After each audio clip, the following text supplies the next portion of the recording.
بسم الله الرحمن الرحيم. أعزائي الطلبة والطالبات، السادة أولياء الأمور، السلام عليكم ورحمة الله وبركاته. بنحييكم في حلقة جديدة من حلقاتنا النهاردة. اشرح لابنك رقائق في دقائق، الدرس في 10 دقائق. هذا هو عنوان سلسلة حلقاتنا التي بدأناها لشرح مناهج الدراسات الاجتماعية للصف الرابع والخامس والسادس الابتدائي. بنرجو في البداية أن تكون فيديوهاتنا السابقة قد أعجبتكم، ولا تنسوا تدعمونا على صفحاتنا على فيسبوك العلم مستر علي عاشق التاريخ، أو على قناة اليوتيوب العلم والحضارة والتاريخ. أقدم لكم النهاردة إن شاء الله درس الأول في التاريخ. ناس طبعا كتير بتشتكي من صعوبة منهج التاريخ في الدراسات الاجتماعية، خصوصا الصف الرابع الابتدائي وأسماء الملوك الصعبة. فأنا إن شاء الله هقدم لكم النهاردة أسماء الملوك بأعمالها في شكل أغنية، نرجو أن تحوز على إعجابكم بمشيئة الله تعالى. نبدأ أول درس عندنا، بيتكلم عن عصر الدولة القديمة، وسمي عصر الدولة القديمة باسم عصر بناة الأهرام. لو شايفين كده، عصر الدولة القديمة سمي بعصر بناة الأهرام. طبعا هو جاي من اسمه أهرام يعني أهرامات، وسموه أهرامات طبعا لكثرة الأهرامات التي بنيت في هذا العصر، لكثرة الأهرامات التي بناها ملوك هذا العصر. طيب تعالوا نشوف أول أو أشهر ملوك هذا العصر. هنقول النهارده إن شاء الله أغنية بتتكلم عن ملوك عصر الدولة القديمة وعصر الدولة الوسطى، عشان نحفظها إن شاء الله تبقى سهلة معانا بإذن الله، ونشوف أهم أعمال ملوك أو أهم الأعمال التي قام بها هؤلاء الملوك. أول حاجة عندنا الملك زوسر.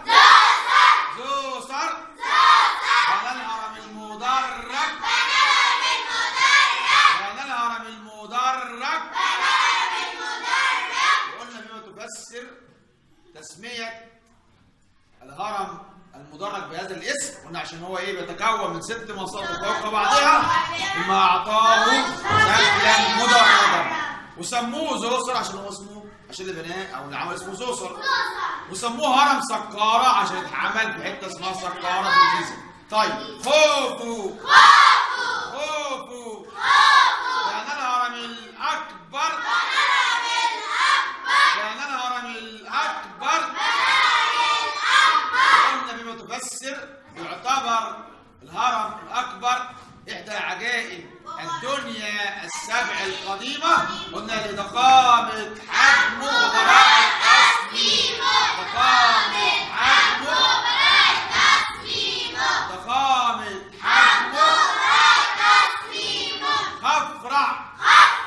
خفرع.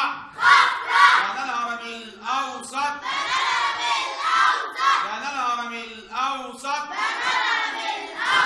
أو بنى هرما أقل في الحجم من هرم الملك خوفو، وكمان أمر بنحت تمثال أبي الهرم. طيب من كورع.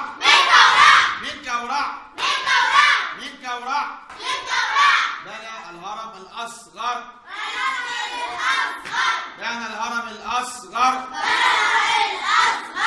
ناخد بقى عصر الدولة الوسطى، يبدأ بعصر الملك منتو حتب الثاني.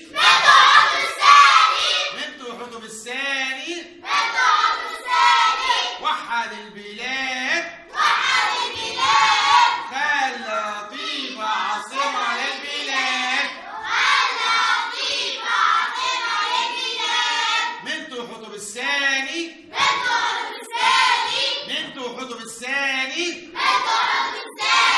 وحد البلاد. وخلى طيبة عاصمة للبلاد. سينوسرت الثالث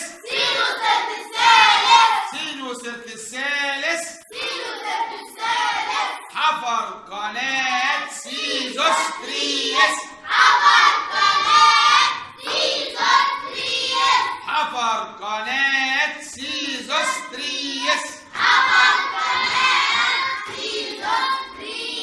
بين البحر الأحمر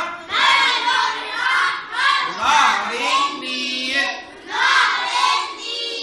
بين البحر الأحمر ونهر النيل. ابن محات الثاني.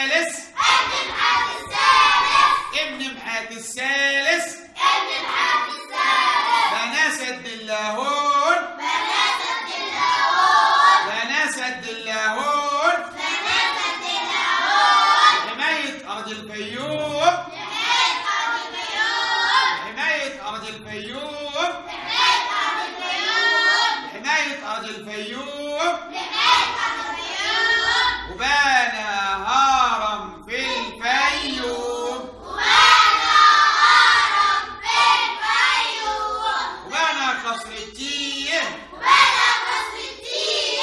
اللي يخش يتوه وبنى قصر التيه اللي يخش يتوه بكثرة حجراته وتعدد طرقاته بكثرة حجراته وتعدد طرقاته.